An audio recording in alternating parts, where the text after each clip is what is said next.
All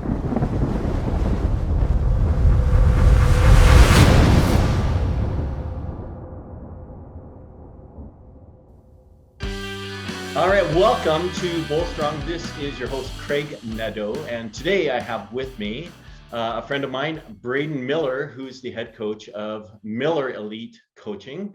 He does lifestyle coaching, he does prep coaching, bodybuilding coaching, and really a big up-and-comer in the bodybuilding scene. Braeden has been on stage many times and now entirely focuses on getting other people up on stage and hopefully moving someone into getting into on stage on the Olympia. And it's going to be pretty exciting. I've known Braeden for some time now. Great guy, really knows his stuff. We're going to have a great conversation. And without further ado, here's Braeden. Welcome to the show, Braeden. Great to have you. Thanks so much, Craig. It's a pleasure to be here. I appreciate all your kind words too. Yeah. I'm just a guy doing what he loves, man. Well, I wish I could do that. Yeah. I can't. But no, it's like I said, it's a pleasure to be here. So yeah, a little bit of background on myself. Yeah, absolutely. Fitness for me started, I was a hockey player my entire life. I played higher level hockey. I moved away at 18 to play junior hockey down in Brooks, Alberta. I had actually hired a personal trainer for getting me in shape for training camp. And that was kind of the first step for me that changed my life. I got in the best shape of my life. And I was like, wow, this guy just helped me a little bit with diet and training. Look what I can do. So my hockey continued and I ended up going and I got a scholarship to MacEwan University here in Edmonton, where I played for a few years.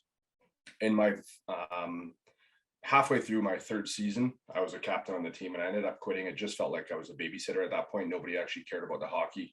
They just cared about partying. And I was kind of beyond that phase of my life. So, and I was really becoming obsessed with the gym. So that's kind of where I transitioned, and I was on bodybuilding.com doing that whole thing. And I had gotten some trainer certifications myself. I started coaching some people on the side for just helping family and friends for free.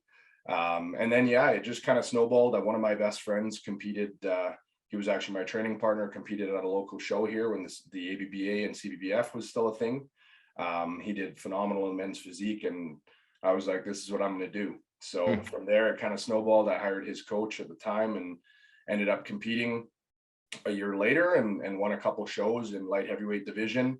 Wow. Which I was completely hooked after that. So ended up getting over the span of 2 years there, I did my first Canadian nationals, kind of had a goal of just getting top 10, and we achieved that. We got 7th place, but that wasn't enough for me. I thought I would be happy with top 10 in my first national showing with light heavyweight. Light heavyweight's normally big classes, and 4 of those top 10 are now pros. 4 of those. Wow. Is that right? Pros. Yeah. So it was a really good class. I'm not sure if you know Mahmoud Dura. And okay. Yeah. So I showed up backstage with Steven Didishak and Dura pumping up, and I'm like, all right, this is going to be interesting. Wow. Yeah. No kidding.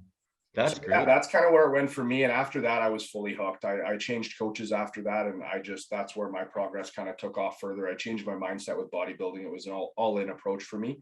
Yeah. And I got my biggest and I was my leanest. I got up to about 250 pounds. And that's when I had basically geared myself up that year. I was planning on doing the Arnold Classic and really testing the waters, because me and my coach were very confident in the package I had built previously. My off-season weight had got to about 230 and I was kind of a fat 230. Right. Whereas at this point I was about 250 pounds. I still had abs and I was a completely different bodybuilder. So unfortunately, I had some pre-existing health conditions that I really wasn't aware of, that I would have only known from getting imaging done on my heart.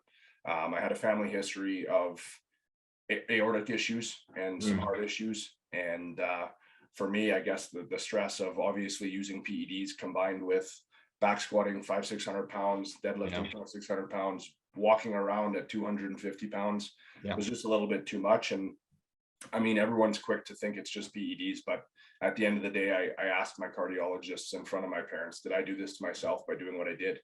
And they said, quite frankly, you could have got hit playing hockey when you were 18 years old and split your aorta. Oh, wow. So, I mean, I'm not ignorant to the fact it contributed, but there was a lot of other factors. So for me at that point, like I had mentioned to you previous to us recording, I went into the hospital at 250 pounds and 10 weeks later, I came out at 196 pounds, a completely changed person.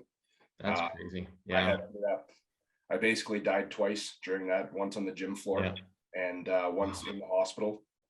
Wow. And it just changes your outlook on things a little bit. So for me, I had always said that I wouldn't put people on stage while I was competing, because I cared way too much in my bodybuilding to care about other people's bodybuilding when I was on stage, if that makes sense. Sure, of course. And I had a coach previous to some of this who basically at nationals was competing in the same show as me. And I felt the last 2 weeks he just didn't care about what I was doing. I ended up taking on my own prep. I dropped 14 pounds in 2 weeks to make weight. I wasn't able to eat on weigh-in day for 16 hours just to make weight.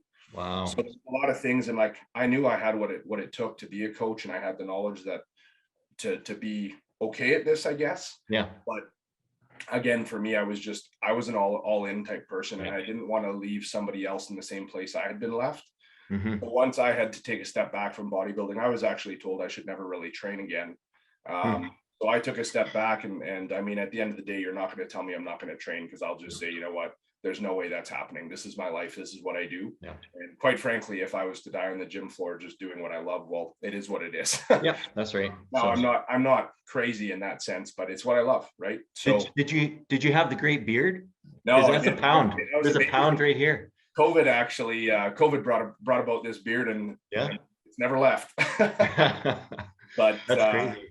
Yeah, so that's when I kind of really got more serious about coaching, because I knew I wasn't competing anymore, and I kind of went all in with it. And it obviously takes some time to build up your roster, and people trust you more and more. But when people see what you're doing, and you talk to people about what you have up in here, and you share that knowledge with people, it just snowballs. And the last few years I've been really blessed in terms of given opportunities, and I'm a firm believer when you get given those opportunities, you better capitalize on them, right? Oh yeah, absolutely. There's a lot of people who have been given a lot of opportunities, and when we're talking bodybuilding coaches and whatnot, and I mean, it's a very, very volatile industry, in the sense that if you miss an opportunity and somebody comes to you with a great physique and you completely mess that up, they might be out of your hands really quick, and that could have been one shot, right? So pretty blessed with some opportunities with some good athletes. Turned my first athlete pro in 2019. Oh wow. Who was that? Maverick Wright. So he's actually a coach on our team as well. Oh, okay. Cool. It was our first show together. We did Canadian Nationals, and we got our pro card in men's physique. Wow, that's awesome. Hey, this is Craig. Thanks for watching this episode. I have a number of really interesting people that I'm going to be speaking with over the next while. Don't miss an episode. They're going to be great. If you have a chance, jump over to the partnerstaffing.com website. All the links to the videos that we're doing that are employment related will be there. Anyways, hit subscribe. Special thanks to our editor, Chris Filosovich. Look forward to seeing you in the next episode. Craig out.